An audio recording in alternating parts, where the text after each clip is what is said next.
Salut à tous, le journal du foot de ce mercredi 2 octobre. La Ligue des Champions, 2 clubs français sur le pont ce mercredi soir. Lyon, en pleine crise de résultats, va tenter de réagir sur la pelouse de Leipzig. Coup d'envoi à 21h sur RMC Sport 2. Même heure pour suivre Lille-Chelsea. Mais sur RMC Sport, à suivre également le choc entre le Barça et l'Inter ce soir. Mardi soir, le PSG est allé s'imposer 1-0 sur la pelouse de Galatasaray tout en maîtrise. Mauro Icardi a marqué son premier but sous le maillot parisien. Les hommes de Thomas Tuchel confortent leur place de leader dans ce groupe après le match nul entre le Real et Bruges.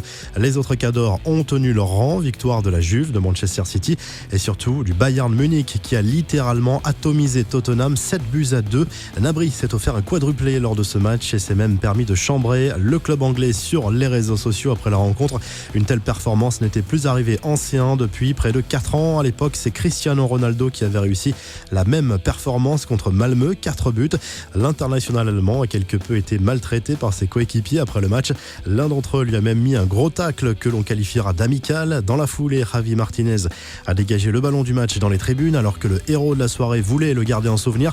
Ballon finalement renvoyé par les fans du Bayern. En conférence de presse, Antoine Griezmann n'a pas échappé aux questions sur sa relation avec Lionel Messi. Le champion du monde a reconnu qu'il y avait encore du travail avant de les voir réellement complices. Ce n'est pas quelqu'un qui parle beaucoup et moi non plus. Nos échanges sont donc limités. Je lui ai servi quelques matés. On est sur la bonne voie, a lâché l'attaquant du Barça qui s'est dit malgré tout heureux en Catalogne et surpris positivement de l'accueil du public blaugrana. Quelques infos en bref et en images. Des nouvelles de Thibaut Courtois, le gardien du Real Madrid va mieux après avoir été transporté à l'hôpital par son père mercredi soir après des vomissements. Victime d'un virus, le Belge a dû sortir à la mi-temps contre Bruges, remplacé par Alphonse Areola, viré par l'OGC Nice pour avoir volé une montre appartenant à son coéquipier danois Kasper Dolberg. Le jeune attaquant Lamine Diaby Fadiga a tenté d'expliquer son geste sur les réseaux sociaux tout en présentant ses excuses. L'international U18 a dit avoir agi par jalousie car il se sentait déconsidéré. Cette info mercato, après avoir tenté de recruter Mario Mandzukic, le club qatari d'Al Rayyan aurait jeté son dévolu sur Diego Costa selon AS. Des négociations seraient déjà en cours pour attirer l'international espagnol dès janvier prochain ou la saison prochaine. Tenant du titre, River Plate a pris une option pour se qualifier pour la finale de la Copa Libertadores après avoir dominé son rival éternel Boca Juniors 2-0 en demi-finale aller.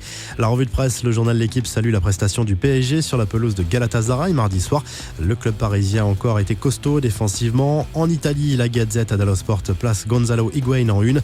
L'Argentin a été décisif lors du succès de la Juve contre Leverkusen.